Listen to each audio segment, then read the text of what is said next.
ચાલો નમસ્કાર વિદ્યાર્થી મિત્રો, આપણે હવે ગુસા શોધતા શીખીએ. તો ગુસા શોધવામાં પહેલાં આપણે બધા જ અવયવો આપીને ગુસા શોધવાની રીત શીખી. હવે આપણે એમાં અવિભાજ્ય અવયવની રીતે ગુસા કઈ રીતે શોધી શકાય તો શીખીએ.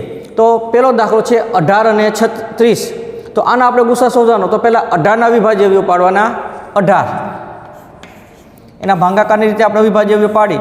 તો 18 ને 2 ની ચાવી લાગે તો 2, એટલે 2 ને 18 ને 2 વડે ભાંગો એટલે કેટલા આવે? 9. હવે 9 ને તમે 2 વડે નિશેષ ના ભાંગી શકો, 2 ની ચાવી ન લાગે. આ બાજુ બધી અવિભાજ્ય સંખ્યા જ આવી જોઈએ. અવિભાજ્ય અવયવ એટલે અવિભાજ્ય સંખ્યા તમારે લેવાની. 2 પછીની અવિભાજ્ય સંખ્યા 3. તો 9 ને 3 ની ચાવી લાગે કે 9 ને તમે 3 વડે ભાંગો તો 3 જવાબ આવે. 3 અવિભાજ્ય સંખ્યા એટલે 3 ને 3 ની ચાવી લાગે, 3 ભાગ્યા 3 એટલે 1. એ રીતે આપણે 30 ના અવિભાજ્ય અવયવ પાડી.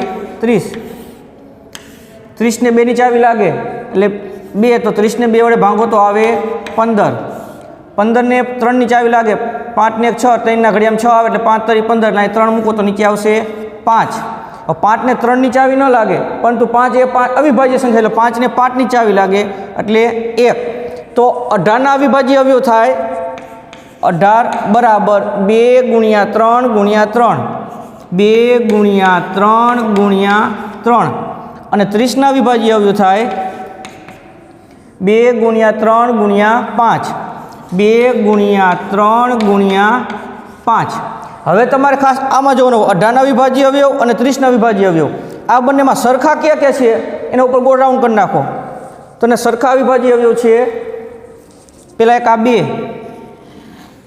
આમાંય 2 છે, આમાંય 2 છે, પછી 3, આમાંય 3 છે, આમાંય 3 છે. હવે આમાં આ 3 છે, પણ જો એ આમાં 2 3 અને આમાં 1 3 છે, તો એક જ 3 લેવાના, બંને 3 ને નહીં લેવાના. આમાં 5, તો ઉપર તો 5 છે નહીં.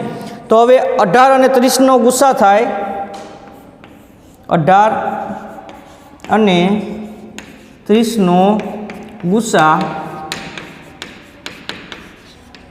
બરાબર 2 ગુણ્યા 3, 2 ગુણ્યા 3 એટલે કે 2 તરીને 6, એટલે 18 અને 30 નો ગુસા 6 થાય. આ રીતે આપણે 24 અને 36 ના અવિભાજ્ય અવયવ પાડીને ગુસા શોધીએ. તો 24 ને 2 ની ચાવી લાગે એટલે 24 ભાગ્યા 2 12, 12 ને 2 ની ચાવી લાગે 12 ભાગ્યા 2 એટલે 6, 6 ને 2 ની ચાવી લાગે 6 ભાગ્યા 2 એટલે 3, 3 અવિભાજ્ય સંખ્યા, 3 ને 3 ભાંગો એટલે 1. હવે 36 ને ભાંગીએ આપણે તો 2 એટલે 18. 18 ને તમે 2 વડે ભાંગો તો 9, 9 ને તમે 2 વડે ન ભાંગી શકો, પણ 3 વડે ભાંગી શકો એટલે 3 તરી 9, અને 3 ને તમે 3 વડે ભાંગો એટલે 1. તો 24 ના અવિભાજ્ય ક્યાં આવ્યા? તો કે 2 ગુણ્યા 2 ગુણ્યા 2 ગુણ્યા 3, એટલે કે 24 બરાબર 2 ગુણ્યા 2 ગુણ્યા 2 ગુણ્યા 3. અને 36 ના અવિભાજ્ય અવયવ આવ્યા 2 ગુણ્યા 2 ગુણ્યા 3 ગુણ્યા 3, 2 ગુણ્યા 3, 2 ગુણ્યા 3 ગુણ્યા 3. હવે આની જેમ જ કે 24 અને 36માં જે સામાન્ય હોય એને આપણે ગોળ રાઉન્ડ કરી નાખી. તો 2 આમાં છે, 2 આમાં છે, એના ઉપર ગોળ રાઉન્ડ કરો. આમાં 2, આ 2, આ 2, તે 2 ઉપર ગોળ રાઉન્ડ કરો. પછી આમાં 3, આમાં 3, આમાં 1 3 છે પણ નથી, આ 2 તો નહીં, બરોબર. જે 2 બગડામાં છે, 2 બગડામાં 1 3 અહીંયા, 1 3 અહીંયા. તો 24 અને 36 નો ગુસા થાય 24 અને 36 નો ગુસા બરાબર 2 ગુણ્યા 2 ગુણ્યા 3, 2 ગુણ્યા 2 ગુણ્યા 3, એટલે કે 2 દુ 4, 4 તરી 12.